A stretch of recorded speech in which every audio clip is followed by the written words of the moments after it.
दर्शकों का अन्नदाता में स्वागत है। चलिए अब रुक करते हैं अगली कड़ी की ओर।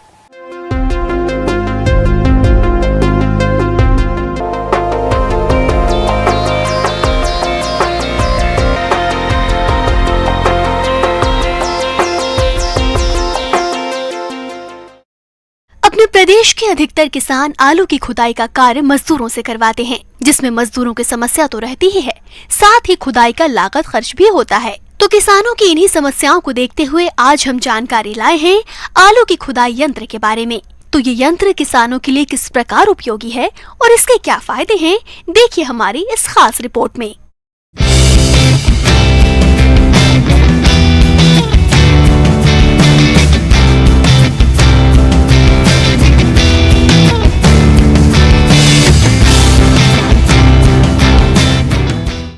तो ये आपने बहुत ही बढ़िया सवाल किया है कि पोटैटो डिगर जैसे कि आलू उखाड़ने के लिए हमें कुछ ऐसा तकनीक है जो उपलब्ध है जो किसानों के लिए मतलब हेल्पफुल होगी। तो मैं बता दूं कि जैसे कि सभी जानते हैं कि आलू जो होता है उसकी जो खुदाई होती है वो काफ़ी मतलब श्रम लगता है उसमें। और एक चीज़ ये भी होती है कि जब भी हम आलू की खुदाई करते हैं तो कई बार देखा गया कि अगर आप हाथ से करते हैं, जैसे खुरपी से करते हैं, तो आलू कट जाती है। तो इससे क्या होता है कि हमें जो आलू का जो कॉस्ट होना चाहिए या जो उसकी क्वालिटी है वो अच्छी नहीं होती है। और दूसरी ये भी एक समस्या आती है कि उसमें मिट्टी बहुत सारा लगा हो जाता है। तो उससे क्या होता है, जब वो सूखने के बाद वो आलू का जो एक प्राइस है, क्वालिटी है, वो कम कर देता है। किसान भाइयों, आलू की खुदाई मजदूरों द्वारा करवाने से काफी श्रम और लागत खर्च आती है। साथ ही मजदूर आलू की खुदाई खुरपी और गैती इत्यादि औजारों से करते हैं, जिससे खुदाई के समय आलू के कंद चोट ग्रसित हो जाते हैं और इससे बाजार में इसका अच्छा मूल्य नहीं मिलता। साथ ही यदि ऐसे कंदों का भंडारण किया जाएगा तो कंद फफूंद जनित रोगों की चपेट में जल्दी आ जाते हैं। तो आलू खुदाई यंत्र में क्या होता है कि ये हमारे एक तो पहला चीज़ होता है कि ट्रैक्टर से ऑपरेटेड होता है, जो रियर माउंटेड बोलते हैं, मतलब ट्रैक्टर का जो 3 पॉइंट लिंकेज और पीटीओ होता है उससे ये अटैच होता है। और इसके लिए हमें ट्रैक्टर चाहिए होती है 40 HP से ज़्यादा की, मतलब अगर हम रिकमेंड करें तो 45 HP बोलते हैं। तो इसमें ये होता है कि आपका जो जैसे मान लीजिए ये 2 रो हो सकता है या 4 रो हो सकता है, मतलब एक बार में 2 रो से ये आलू खुदाई कर सकता है, नहीं तो 4 रो का भी कर सकते हैं इससे। तो ये देखा गया है कि इसकी प्राइसिंग जो होती है ये 2 रो या 4 रो जो इसकी फील्ड कैपेसिटी है उसी पे डिपेंड करती है। तो अगर मान लिया जाए कि अगर आपके पास 2 रो पोटैटो प्लांटर है तो आप उससे जैसे 1 एकड़ की खुदाई लगभग आप 1 घंटे में कर सकते हैं। तो ये काफ़ी समय की बचत करती है। तो अगर देखा जाए 1 एकड़ अगर हम मजदूर लगाएं तो ये देखते हैं हम लोग कि आधा कट्ठा जैसा वो 1 दिन में कर पाते हैं खुदाई। तो इससे क्या होता है कि हमारे लेबर का कॉस्ट इतना ज़्यादा हो जाता है कि जो भी अगर किसान अगर सोचता है कि चलो इससे हम कुछ लागत कम कर दे तो उनके लिए पोटैटो डिगर बहुत अच्छा होता है। कहीं ना कहीं ये आपकी जो लाभ है उसको बढ़ा देता है। आलू खुदाई यंत्र से खुदाई करने पर खुदाई जल्दी हो जाती है, साथ ही आलू कम चोट ग्रसित होते हैं। इस यंत्र से खुदाई करने पर आलू खुदाई लागत कम आती है, एक साथ आलू की खुदाई भी हो जाती है और उसके बाद इन्हें इकट्ठा कर आसानी से श्रेणीगत किया जा सकता है। किसान भाइयों, वैसे तो प्रदेश में कई कंपनियों की पोटैटो डिगर मशीन बाजार में आसानी से मिल जाती है, जिनकी कीमत 1 और 2 रो वाली मशीन के अनुसार अलग अलग होती है, जिस पर शासकीय अनुदान भी उपलब्ध है। अनुदान के बारे में अधिक जानकारी के लिए आप अपने नजदीकी कृषि विभाग में संपर्क कर सकते हैं। तो ये एक चीज़ है जिससे कि आलू के साथ जो मिट्टी की जो मात्रा होती है वो काफ़ी कम जाती है और आलू काफ़ी साफ तरीके से नीचे की तरफ गिरता है। तो इसको स्टोर करने के लिए भी काफ़ी सहायता मिलती है हमें। तो ये सहायतामंद होता है अगर हम बात करें तो मुझे लगता है पोटैटो डिगर अच्छा है इम्प्लीमेंट।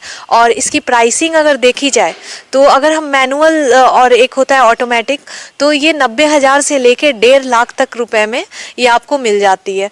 तो अभी सरकार के द्वारा भी कुछ अनुदान दी जाती है, आप उसको देख सकते हैं। और ऐसा नहीं है कि हर साल की खेती नहीं है, ऐसा नहीं है, ये हर साल हम खेती करते हैं। तो मुझे लगता है ये आपके लिए अच्छा होगा।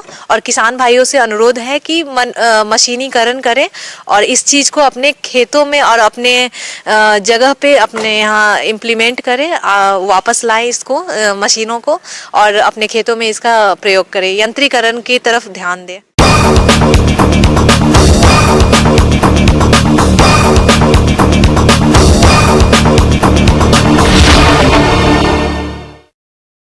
किसान भाई अधिक उत्पादन की चाह में अत्यधिक मात्रा में रसायनों का जमकर प्रयोग कर रहे हैं, जिससे मिट्टी में उपस्थित प्राकृतिक उर्वरता धीरे धीरे क्षीण होती जा रही है। और ऐसा ही चलता रहा तो वो दिन दूर नहीं जब समूची भूमि बंजर हो जाएगी। इसलिए प्राकृतिक खेती को बढ़ावा देने की जरूरत है। तो चलिए प्राकृतिक खेती की तकनीक और इसके लाभों के बारे में जानते हैं डॉक्टर सुभाष चंद्र वर्मा से।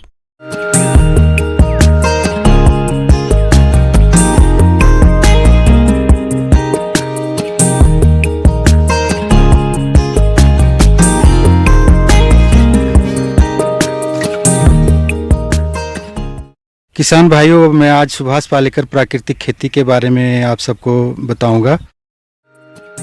प्राकृतिक खेती में प्रकृति और पर्यावरण को संतुलित रखते हुए खेती की जाती है। इसमें रासायनिक खाद और कीटनाशकों का प्रयोग न करते हुए रसायन मुक्त फल सब्जियां तैयार की जाती हैं। तो आप कैसे करें प्राकृतिक खेती, आइए जानते हैं। खेती करने के लिए सबसे पहले हमें जीवामृत तैयार करते हैं, फिर जीवामृत तैयार करते हैं और बीजामृत, और पौध संरक्षण के लिए हमारे पास जो है अग्निअस्त्र, ब्रह्मास्त्र, नीमअस्त्र और खट्टी लस्सी का प्रयोग करते हैं। खेत तैयार करते वक्त फिर जब हम इसमें तैयार करते हैं तो खेत लगाने के लिए हम इसमें घन जीवामृत डालते हैं। और घन जीवामृत डालने के लिए घन जीवामृत कैसे बनाते हैं, उसमें गोबर होता है और गोमूत्र आदि का उपयोग करके बनाते हैं। ऐसे ही जो बीजामृत है, एक बीजामृत है जो बीज लगाने से पहले या नर्सरी पौध लगाने से पहले हम उसको नर्सरी को या बीज को बीजामृत से ट्रीट कर लेते हैं। इससे क्या होता है कि जो इसमें कीड़े या बीमारियां होती हैं वो उससे हम उसको ख़त्म कर देते हैं, वो उसमें फिर बीज में नहीं लगते हैं। ऐसे ही हम नर्सरी को भी ट्रीट कर लेते हैं। नर्सरी का पौधा खेत में लगाने से पहले हम उसको बीजामृत से ट्रीट करते हैं। इससे क्या होता है कि जब हम उसको खेत में लगा देते हैं तो जो पौधे में जो बीमारी होती है जड़ों से, वो उसकी ये कीड़े होते हैं वो उससे या बीमारी होते हैं वो उससे ख़त्म हो जाते हैं। तथा जो मिट्टी में भी जो कीड़े या बीमारियां होती हैं वो उसको भी इससे प्रोटेक्शन उससे मिल जाती है। तो ये हमारा बीजामृत का उपयोग होता है। ऐसे ही हम जब फसल लगा देते हैं उसके बाद हम इसमें आच्छादन का प्रयोग करते हैं। आच्छादन जो है, जैसे कि हमारे खेत में जो घास फूस होते हैं मिले हुए होते हैं, उन्हीं से लेकर के कम से कम 1 इंच मोटी तय उस पे मिट्टी पे हम बिछा देते हैं। और उसके बीच बीच में जैसे हमारे पौधे लगे होते हैं तो मिट्टी को हम बिल्कुल खाली जगह नहीं छोड़ते हैं, सारी की सारी जगह जो है आच्छादन से ढकी होनी चाहिए। आच्छादन का जो प्रयोग करने का फ़ायदा ये होता है कि आच्छादन से एक तो मिट्टी में नमी बनी रहती है और नमी बनने के साथ साथ मिट्टी भुरभुरी रहती है, उसमें खरपतवार की संख्या ज़्यादा नहीं निकलते हैं और उसमें केंचुओं की संख्या भी बढ़ जाती है। तो जीवामृत है, जीवामृत में देसी गाय का गोबर और देसी गाय का गोमूत्र और बेसन और थोड़ा सा 250 ग्राम के आसपास एक मुट्ठी भर मिट्टी लेकर के उसमें मिला लेते हैं और फिर 72 घंटे के लिए उसको मिला करके 200 लीटर पानी में डाल देते हैं और उसको घड़ी की सुई के अनुसार घुमाते हैं। उसके बाद में हम उसको 72 घंटे रख देते हैं, बाद में उसको छान करके हम इसका उपयोग करते हैं। जीवामृत का प्रयोग किसान भाई खाद्यान्न फसलों, तिलहनी फसलों, दलहनी फसलों, शाक सब्जियों और फल बागानों में कर सकते हैं। अगर किसान भाई फसलों पर इसका प्रयोग करना चाहते हैं तो वह 2 लीटर जीवामृत को 13 लीटर पानी में घोलकर 15 दिन के अंतराल पर छिड़काव करें। इसी तरीके से जब फसल लग जाती है और तैयार हो जाती है तो 20 दिन के बाद या हम उसको फसल को मॉनिटर करते रहते हैं, रेगुलर इंटरवल पर देखते रहते हैं कि कब इसमें बीमारी आ रही, कब कीड़ा आ रहा है लगाने पे। तो उसमें हम जो है अग्निअस्त्र, ब्रह्मास्त्र और नीमअस्त्र, इन दवाइयों का जो है हम उपयोग करते हैं। कब कब करते हैं, अभी तक हमने जो देखा है 2 साल की अपनी इस स्टडी में कि अगर मान लो जैसे कीड़े लगते हैं गोभी में, गोभी वर्गीय जो कीड़े लगते हैं उसको हम हम 1 सप्ताह के अंतराल पे छिड़काव करते हैं। इसके 1 सप्ताह के अंतराल पे छिड़काव करने से क्या होता है कि जो भी इसमें कीड़ा आएगा वो खत्म हो जाएगा, मर जाएगा। और हमारा मुख्य उद्देश्य होता है कि हमने इसमें फसल पे कीड़े को आने नहीं देना है। इससे जो है हमारी फसल जो है स्वस्थ रहती है। और इसमें प्राकृतिक खेती में एक फ़ायदा यह है कि इसकी जो पैदावार है, क्वालिटी है, क्वालिटी बहुत उत्तम क्वालिटी की होती है। कि तो इसका मतलब ये हुआ कि अगर हम प्राकृतिक विधि से की हुई सब्जी या जो चीज़ अगर हम खाते हैं तो उसके साथ हमें न्यूट्रिएंट जो है पोषक तत्व हैं वो हमें अधिक मात्रा में मिलते हैं। इसके रासायनिक विधि से अगर हम उसको कंपेयर करके देखें तो हमारी